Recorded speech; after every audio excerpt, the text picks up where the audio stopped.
RBV Agro. As notícias de agricultura, pecuária e a vida no meio rural. RBV Agro. Boa tarde, um ótimo sábado. Hoje é 7 de agosto e o RBV Agro está no ar. Boa tarde, seja bem-vindo, bem-vinda. Nós estamos ao vivo pelas emissoras da RBV Rádios em Caçador, Capinzal, Tangará e Videira. E também em vídeo pelos canais do RBV Notícias no Facebook e YouTube. Lembrando que você pode confirmar sua presença pelo WhatsApp 991294258. E falando em presença, hoje, além de mim, Priscila Polon, temos a presença mais que especial da Juliana Gomes, dividindo a apresentação comigo. Seja bem-vinda, Ju. Obrigada pelo convite mais uma vez. É muito bom estar aqui com a equipe do RBV Agro e com os nossos ouvintes e internautas para mostrar o que a nossa região tem de melhor. E tem muita coisa boa no RBV Agro de hoje. Então, aumenta o volume e chama a família para acompanhar nosso programa durante a próxima meia hora. Destaque do RBV Agro. Reportagem especial. Erva mate, o ouro verde que movimenta a economia, é importante na mata e une as pessoas. Cabra dá à luz a 4 filhotes em uma mesma gestação. Empreendedor investe na produção de ovos com maior qualidade em sistema com galinhas livres de gaiola. Produtores de hortaliças têm perdas com o frio intenso. Mortandade de peixes causa prejuízo a piscicultores durante o inverno. Ação Jovem Rural, que atende filhos de agricultores, é retomada presencialmente. Santa Catarina dá início à década de incentivo à agricultura familiar. Com a maçã Fuji, Santa Catarina conquista sua 6ª indicação geográfica. RBV Agro. Ao longo da semana, nós falamos em 3 episódios um pouco sobre a importância da erva mate, que movimenta a economia, é importante na mata e une as pessoas. No primeiro capítulo, falamos sobre as formas mais tradicionais de uso. No segundo episódio, explicamos o motivo pelo qual esse produto está sendo utilizado em reflorestamentos. E no último episódio, contamos sobre as pesquisas desenvolvidas com a erva mate. Vamos acompanhar um resumo da série de reportagens sobre a erva mate, conhecida como ouro verde. A reportagem é de Jussiele Baldissarelli. Consumida especialmente na forma de chimarrão e chá, a erva mate tem no sul do país a principal região produtora do Brasil. Gera emprego e renda, especialmente para as pequenas propriedades rurais, e é uma boa alternativa ambiental, já que não exige o uso de agrotóxicos no cultivo. Esses são alguns dos fatores que têm feito com que até mesmo grandes indústrias voltem a atenção para a utilização da espécie em reflorestamentos. A erva mate é originária da Mata Atlântica e pode ser encontrada nas florestas dos 3 estados do sul do Brasil, no norte da Argentina, Paraguai e Uruguai, sendo que o mate pode ser considerado o chá oficial do Brasil, uma vez que, além do uso tradicional, é consumido quente ou ainda gelado, especialmente no verão. A sua utilização se dá em especial por ser rica em cafeína. De acordo com a sommelier de chás, Débora Sereta Jung, a diferença entre o consumo do chimarrão ou do chá está no modo de preparo das folhas. O chimarrão ele é preparado para você adicionar água várias vezes e até existem alguns artefatos que ela é surrada, especialmente para que ela possa ser uma erva capaz de perder essas propriedades ao longo do processo da adição da água. Seja em chá ou em chimarrão, uma situação é fato. A erva mate faz bem para a nossa saúde. Agora você já deve ter ouvido alguém falar: água que ferveu não presta para fazer chimarrão. E a sommelier de chás confirma. Observa que quando começa a fazer no fundo da chaleira ou do recipiente que você está usando, está pronto, desliga. Não fazer bolhas, aquelas bolhonas que vão saindo lá na superfície da água, significa que você está perdendo muita coisa ali em processo de evaporação, né? Que às vezes as pessoas dizem: eu fiz, mas meu chá ficou amargo, ficou ruim, porque você extraiu coisas de dentro da célula que você não precisa, que dá esse amargor desnecessariamente. Então a temperatura da água é importante para você ter um sabor condizente com aquilo que você realmente precisa. Segundo o Censo Agropecuário do IBGE, o mate é o principal produto alimentício oriundo do extrativismo no país, com uma produtividade de 300 mil toneladas e receita de mais de 420 milhões de reais. O cultivo abrange cerca de 180 mil propriedades, especialmente no sul do país. Emprega direta e indiretamente mais de 700 mil pessoas. As propriedades em que ela é cultivada são, na grande maioria, pequenas e médias, o que lhe assegura uma importância social expressiva. Outro fator importante foi quando a Coca-Cola comprou uma companhia de industrialização de erva mate no Paraná, a qual era fabricante do tradicional chá mate leão, o que motivou pequenos produtores e até mesmo indústrias a investirem em plantações. Um dos exemplos é da indústria Sincol, que é uma das empresas pioneiras no manejo florestal e de reflorestamento de pinos no Brasil. Instalada em Caçador, há 5 anos, começou a introduzir a erva mate em áreas de terras que eram ocupadas por bambuzais. Conforme o engenheiro florestal da empresa, Luiz Augusto Grando Padilha, a iniciativa contribuiu para o desenvolvimento da cadeia mais integrada e consciente nos aspectos social e ambiental. A gente retirava a taquara de maneira manual, roçando, e isso fez com que luminosidade, sol, luz, água, vento entrassem nesse local. A fauna, passarinhos, voltassem a povoar esse local. Utilizassem aquelas árvores que já tinham ultrapassado o estágio inicial da araucária como pousio, e ali começou a surgir um reflorestamento da erva mate. Um ano após, nós tínhamos praticamente um plantio, tínhamos formado uma floresta de erva mate. O ciclo de produção de erva mate demora aproximadamente 4 anos para que ocorra o primeiro corte. No caso da empresa Sincol, neste ano de 2021, acontecerá o primeiro extrativismo e, desta maneira, a iniciativa pioneira passa por uma avaliação. No entanto, os ganhos ambientais são perceptíveis.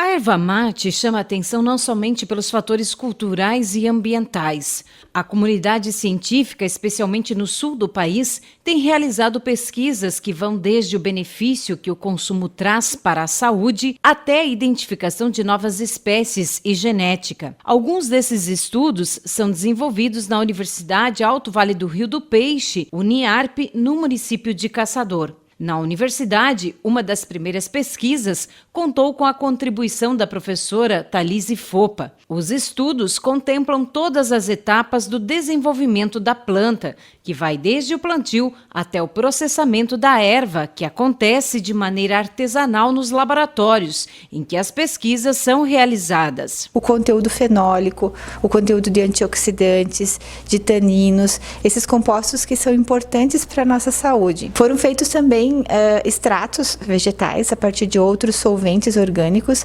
a fim de comparação. E a comparação entre eles deu muito parecido. Isso significa que, ao tomar o chimarrão, a gente consegue extrair esses componentes de forma bem eficaz, em uma quantidade bem grande e importante para a saúde. As pesquisas com erva mate, seja com o objetivo de identificar benefícios para a saúde ou para o desenvolvimento econômico, fazem parte da agenda de estudos dos pesquisadores e devem continuar sendo pesquisados. Para quem quiser assistir a série completa Erva Mate, o ouro verde que movimenta a economia, é importante na mata e une as pessoas, basta acessar nosso site portalrbv.com.br. A maçã Fuji, da região de São Joaquim, é a 6ª indicação geográfica conquistada por Santa Catarina. A certificação na categoria de denominação de origem foi anunciada na terça-feira, dia 3 de agosto. O selo abrange uma área de 4.928 metros quadrados nos municípios de São Joaquim, Bom Jardim da Serra, Urupema, Urubici e Painel.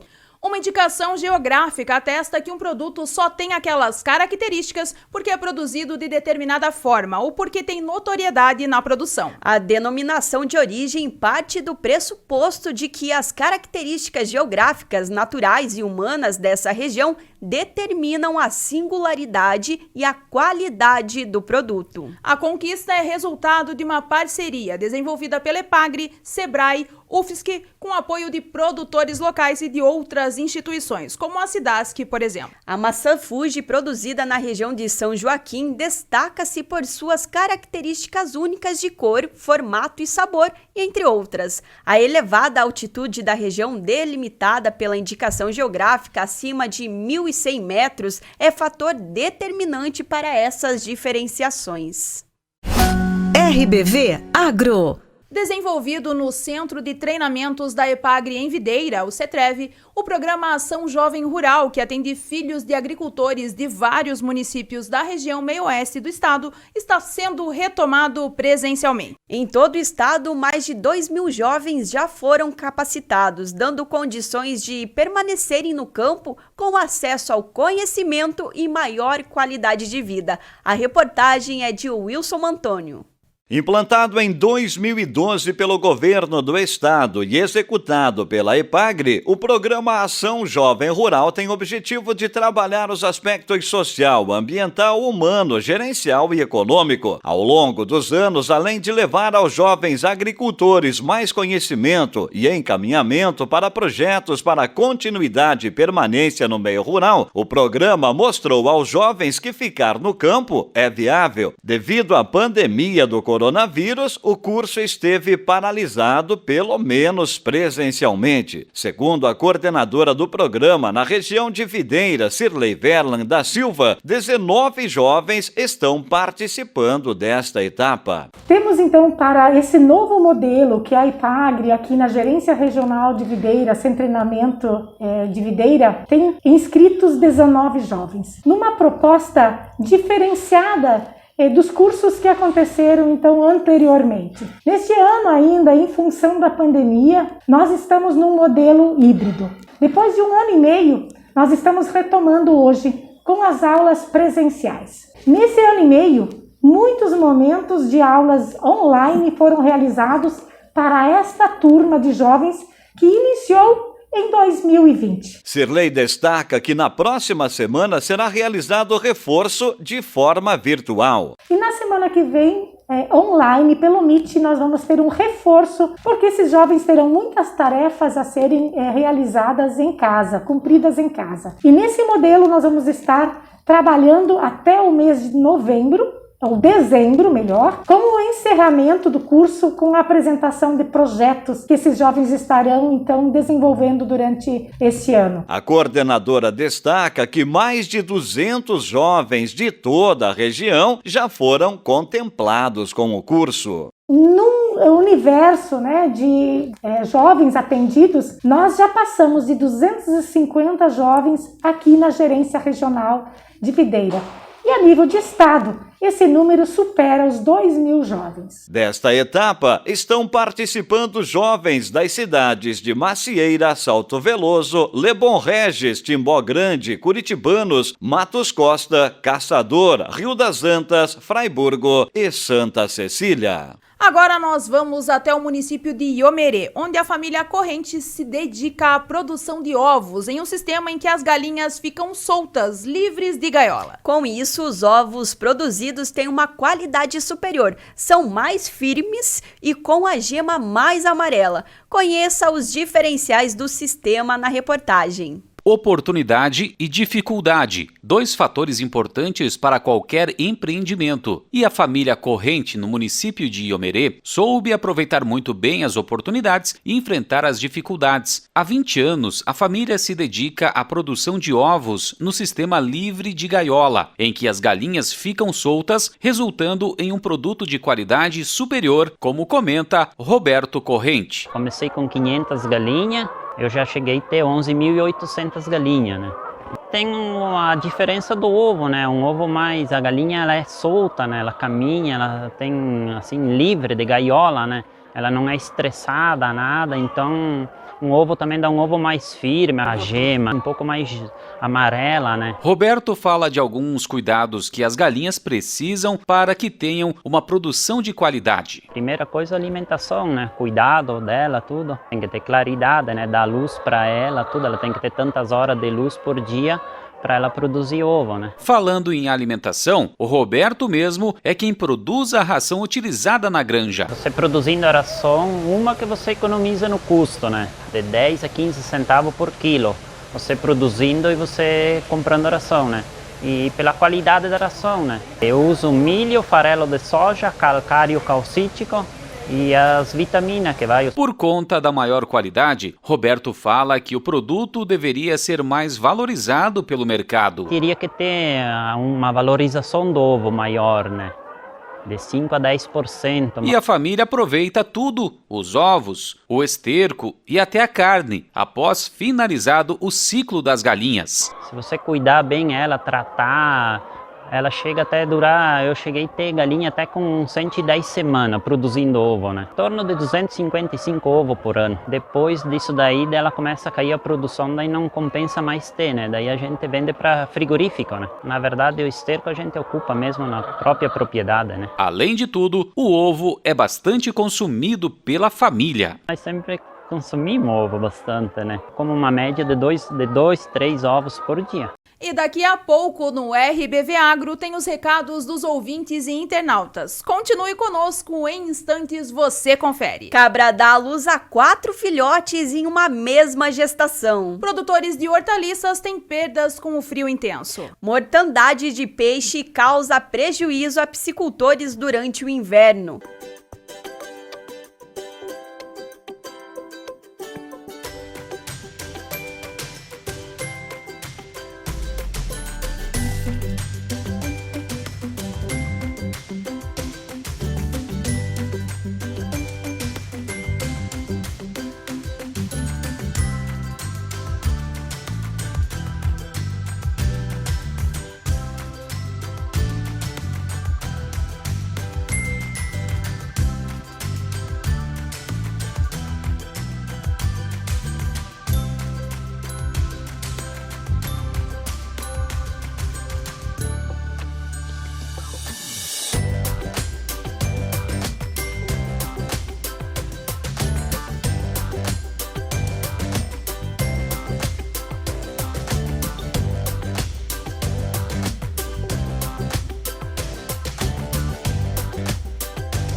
RBV Agro. As notícias de agricultura, pecuária e a vida no meio rural. RBV Agro. E o RBV Agro está de volta pelas rádios Barriga Verde em Capinzal, Caçanjurê em Caçador, Videira e Vitória em Videira e também pela rádio Tangará. Nós também estamos ao vivo em vídeo pelo Facebook e YouTube do RBV Notícias. E chegou a hora dos recados de quem acompanha o RBV Agro. Um forte abraço para a Terezinha Nódio, que sempre acompanha o nosso trabalho. Ela envia lindas fotos do amanhecer no município de Caçador. Nas imagens, o destaque fica para a coloração do céu, que mistura tons de laranja e azul. E contra a luz, lindas araucárias, árvores símbolo da região sul do Brasil. Caprichou no clique, hein, Terezinha? Também de Caçador, o João Luiz Ardo registrou uma linda paisagem do centro da cidade ao amanhecer, com o céu em uma tonalidade forte de laranja, o Rio do Peixe em meio aos prédios e o Parque Central ao fundo. De Videira, a Andréia Rui Pistori mandou uma foto tirada ainda durante os dias de frio intenso, com a paisagem branca de geada. Também aparecem muitas araucárias, um açude e uma bela pipa de vinho que decora o sítio. E o nosso amigo Velton Fritzen, que sempre contribui com o RBV Agro, enviou imagens de um gato que parece estar posando para as fotos em cima de um palanque. O Velton disse que é uma gatinha de seus sobrinhos, Lucas e Heloísa, da colônia Miller, em Tangará. E mais uma vez as lindas araucárias ganham destaque nas fotos da paisagem do interior do município. Mas o que está muito bonito bonita é a horta que aparece ao fundo. Parabéns a todos que participaram e muito obrigada pela contribuição. E você que tem uma foto bacana, um vídeo ou algum recado para o nosso programa, anota aí o WhatsApp. É o 991294258. RBV Agro. O preço dos alimentos pode aumentar nos próximos dias com a diminuição da oferta causada pelo frio intenso que prejudicou muitas culturas, como é o caso das hortaliças. Reportagem de Fabiano Trindade. O frio intenso registrado na semana passada em toda a região provocou grandes perdas nas lavouras, principalmente de hortaliças. Algumas das variedades cultivadas nesta época do ano foram quase que todas perdidas pela geada forte que cobriu as plantações. Camadas de gelo causaram a queima das hortaliças já prontas para a colheita, obrigando o descarte de boa parte da produção. Na comunidade de Aparecida, interior de Videira, o produtor Leandro Nunes Pinto destaca que as temperaturas negativas foram intensas e que agora calcula os prejuízos e tenta salvar algumas variedades resistentes.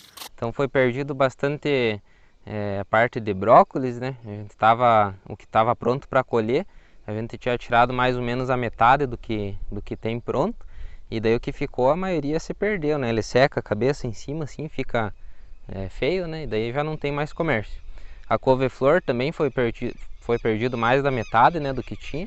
Ele também fica marrom por cima, assim, estraga, né? Perde bastante, perde qualidade. Aí já não tem comércio também. E as outras coisas, assim, muda, que estava pequeno, não estragou muito, assim, ele aguenta, porque é tudo variedade de inverno aqui, né? Então ela já é meio que quase que resistente à geada, só que como foi muito forte essa geada aí, ele estragou, né? Antes nunca tinha estragado, que nem essa última. Tem que tentar dar uma passada cada pouco, ver algum que escapou, né? Para tentar vender em algum lugar que pegue menos, né? E o que estragou, mesmo que queimou, tem que passar a grada e plantar de novo. Ele, que trabalha com a esposa, explica o motivo pelo qual não é viável um investimento de cobertura para proteger as hortaliças. Não vale a pena porque essa área aqui é uma área que no verão a gente planta cultura anual, né? Aqui no caso é milho, e é uma área grande também, requer um investimento muito grande para cobrir, e também porque o valor da verdura ele é relativamente baixo pela área, né? Então não compensa a cobertura. A extensionista da Epagre de Caçador, Andressa Mariane B., destaca que algumas culturas acabam sofrendo mais com as geadas e que o frio está dentro da normalidade até o momento. A gente pode classificar as hortaliças em vários grupos, né? A gente tem o grupo do alho e da cebola, que elas já são culturas de inverno, então a gente não tem perda nenhuma com esse frio. Muito pelo contrário, ele é até bom para a sanidade das plantas, então a gente não tem nenhum impacto negativo em cima dessas culturas. O maior problema aqui para nós na região são com as folhosas, então produtores de alface, rúcula, esse tipo de planta. Então aí sim, com essa geada forte, com certeza teve a queima das folhas, né? Então isso prejudica completamente a produção. Julho sempre, historicamente, é o mês mais frio do ano, né? Então não tem nada fora do normal, é porque a gente estava vindo de outros invernos com um pouco frio. Então até a gente acaba estranhando pela temperatura, mas assim, não tem nada fora do normal se a gente pegar um histórico da nossa região, né? Talvez, se a gente for pensar, essa geada, ela acabou numa amplitude bem grande Brasil afora, né? Então talvez para a produção de hortaliças em outros lugares que nunca tinha geada, que não perdia nada na questão das folhosas, então a gente vai perceber que vai ter perdas, pega ali no sudeste, acaba impactando no preço para os consumidores. Então talvez ele foi um frio mais severo em termos de abrangência territorial, mas aqui para nós ele está dentro da normalidade. Diversas espécies de peixes, como por exemplo as tilápias e carpas, que são frequentemente criadas nos municípios da região, também estão sofrendo com o frio intenso do inverno deste ano. De acordo com o extensionista rural da Epagre de Caçador, Carlos Roberto Teixeira, na região foi registrado um problema em Videira, em que 15 toneladas de peixe morreram em função do frio. Ainda a gente tem poucos relatos de mortalidade de peixes, né? Principalmente o peixe, a espécie tilápia, que é uma espécie que ela é de clima tropical e ela a temperaturas abaixo de 13 graus, ela já começa a ter alguns problemas. Então, de acordo com essas duas frentes frias que aconteceram aqui, nós tivemos, na verdade, algumas mortalidades pontuais. Por exemplo, em Videira tivemos mortalidades numa propriedade que chegou em torno de 15 toneladas. Em Brunópolis também tivemos mortalidades que chegou em torno de 20 toneladas. E depois mais assim, isso de piscicultores comerciais. E depois assim, alguns relatos de outras mortalidades, tipo lambari, tipo traíra, trairão. Esses peixes que vêm do Mato Grosso, tipo pintado, essas coisas, algumas mortalidades mais em piscicultores assim que tem a piscicultura mais a nível de subsistência. A nível de estado não houve assim mortalidades severas como anos anteriores. Então essas duas frentes frias que passaram aí, apesar das baixas temperaturas, onde a temperatura da água atingiu em torno de 8 a 10 graus, né, positivos, realmente essa temperatura é bastante prejudicial para os peixes, principalmente os peixes tropicais, onde pode ocasionar mortalidade significativa, mas no momento não tivemos assim grandes relatos. Agora, de acordo com a meteorologia, ainda a gente vai ter outras frentes frias e a gente vai ver como se comporta daqui para frente. Foi apresentado nesta semana na Assembleia Legislativa de Santa Catarina o programa A Década da Agricultura Familiar. A iniciativa faz parte do Plano de Ação Global contra a Fome e a Pobreza liderado pela Organização das Nações Unidas para a Alimentação e Agricultura. A Comissão de Agricultura e Política Rural do Parlamento Catarinense realizou uma cerimônia de apresentação da Década da Agricultura Familiar, promovida pela Organização das Nações Unidas. Conforme a agenda política criada pela ONU, o objetivo é envolver os esforços de governos e sociedade de todos os países das Nações Unidas em um objetivo comum, o fortalecimento da agricultura familiar. No evento, realizado em plenário, várias autoridades falaram da importância de uma agenda como esta para o resultado de uma agricultura mais resiliente, fortalecida e igualitária. José Walter Dresch, presidente da Federação dos Trabalhadores na Agricultura em Santa Catarina e um dos idealizadores do evento, falou sobre a importância deste protagonismo mundial para a agricultura familiar. Nessa década, com certeza, a agricultura familiar será a base de todo esse debate que tenta erradicar ou pelo menos diminuir a fome no mundo. Que esse espaço que está assegurado para a agricultura familiar deve também vir acompanhado de políticas públicas para que ela de fato se desenvolva. O vice-presidente da Confederação dos Trabalhadores na Agricultura, Alberto Hercílio Broch, também esteve presente no evento. Ele ressaltou a importância da mulher no campo e da equidade de gênero na prática da agricultura familiar. Principalmente discutir o papel da mulher no campo, a sua relevância e a sucessão rural. Isso é a inserção na juventude. Creio que esses pontos é o debate mundial que faz parte como essa campanha da década da agricultura familiar. Com a expectativa de ainda mais progresso para a agricultura familiar e todos os benefícios que ela engloba para uma sociedade mais saudável, a década da agricultura familiar busca erradicar a pobreza e a fome em todo o planeta. O presidente da Comissão de Agricultura do Parlamento, o deputado José Milton Schaefer, falou sobre os próximos passos que serão adotados pela comissão em relação à década da agricultura familiar. Através desse debate, desse fórum, nós vamos criar um comitê que a partir daí vai trabalhar essas políticas públicas a perseguir os objetivos propostos pela ONU para a agricultura familiar, que seja o fortalecimento da agricultura, a inserção da mulher agricultura nas políticas públicas da agricultura familiar, a busca da resiliência da agricultura e dos agricultores na mudança climática e do fortalecimento das organizações associativistas e cooperativistas ligadas à agricultura familiar. E para fechar o RBV Agro de hoje, encontramos em Caçador uma cabra que deu à luz a 4 filhotes em uma mesma gestação. Quem tem os detalhes é o Murilo Roso. 1, 2, 3, 4 cabritinhos. Na propriedade da família Buffon, no assentamento Hermínio Gonçalves, em Caçador, uma surpresa. Uma cabra deu à luz a 4 filhotes de uma só vez. Esperava que vinha um, só para ter um pouquinho de incômodo.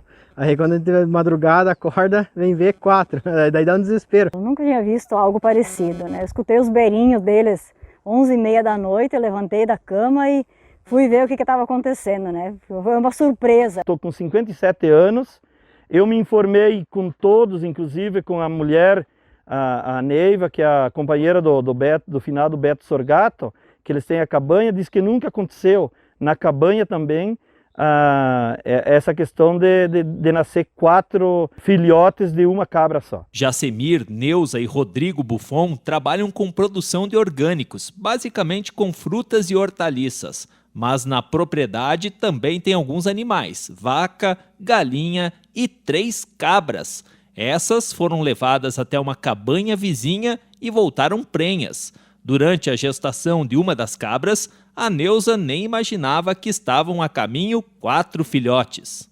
A gente via que ela tinha a barriga bastante grande, mas imaginava que fossem uns 2, 3 cabritinhos no máximo. A surpresa veio durante a noite e exigiu empenho para manter vivos os recém-nascidos. Fiquei muito preocupada porque eles estavam bem fraquinhos, principalmente 2 cabritinhos, devem ter sido os últimos que nasceram, estavam muito fraquinhos.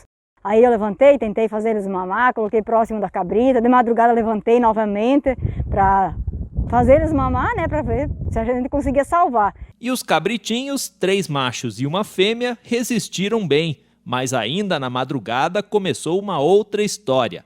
A cabra rejeitou 2 deles e a partir daí os filhotes precisaram de um cuidado especial dos donos. A gente faz a mamadeira, o leite de vaca com gema de ovo, com mucilão, e amamenta eles 4, 5 vezes por dia para fazer eles ficar fortinhos, porque são bem sensíveis. Na semana passada, com 4 dias de temperatura abaixo de 0, não teve outro jeito a não ser levar os cabritinhos para dentro de casa, com direito a fogo na lareira para aquecer os filhotes. Garantir que eles não morram de frio, né? Porque o animal pequeno ele certamente vai ter ele é mais sensível, né?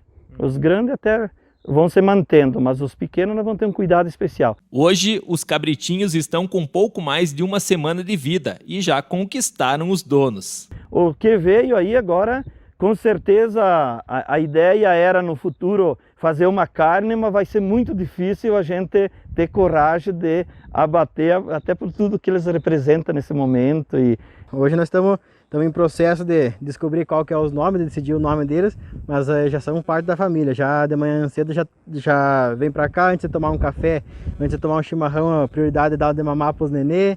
Aí cada passo faz um serviço, o outro vem ver que estão berrando, se caíram, se prensaram em algum lugar. É uma lida gostosa. Segundo a literatura, o comum é que caprinos tenham 2 filhotes por gestação e o nascimento de quádruplos ou mais é resultado de uma superovulação. E a Neuza Buffon nos contou que a fêmea adoeceu e ficou internada na segunda-feira, mas ela já está melhor e está se recuperando em casa. Por isso, a família Buffon batizou ela de Guerreira. E por hoje era isso, pessoal. Lembrando sempre que todas as reportagens que a gente traz aqui no RBV Agro está lá no portal rbv.com.br. E se você quer rever o nosso programa, é só acessar nossas redes sociais. É isso aí. Procure por RBV Notícias e curta a nossa página no Facebook e inscreva-se no nosso canal do YouTube. Lembre de curtir, comentar e compartilhar as nossas reportagens. E obrigada, Juliana, por dividir a apresentação do RBV Agro aqui comigo. Volte sempre. Volto sim, Priscila. É sempre muito bom poder mostrar o que a nossa região tem de melhor. Pessoal, ficamos por aqui até sábado que vem com mais um RBV Agro. Tchau, pessoal, e um bom final de semana e até a próxima. Agora chegou a hora da gente comer uma pocã, né, Juliana? Vamos lá. RBV Agro. As notícias de agricultura, pecuária e a vida no meio rural. RBV Agro.